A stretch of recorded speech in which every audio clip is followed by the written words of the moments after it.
Nagpakakutulit tayo ng mga bunot.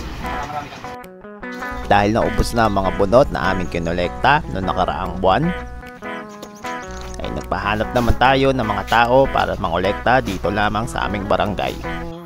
Ito po pala ang unang batch ng hakot nila.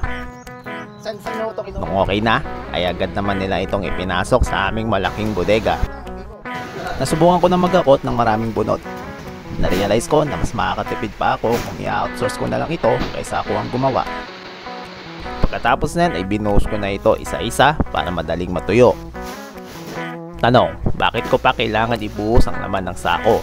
Pwede naman ganyan na lang yan, bakit ko pa pinapahirapan ang sarili ko? Ang sagot ko po dyan ay para mabilis natin maputuyo ang mga ito dahil open air. Unlike kung nakasako lang ang mga ito ay sa taas lang po ang matutuyo at hindi yung loob mismo. May mga case kasi na basa ang bunot kapag bubuksan ko na. Mahigit 40 sako ng bunot ang ating naipon para sa araw na iyan. Gagamitin ko po pala yan para ulingin upang makaharvest tayo ng mokusako wood vinegar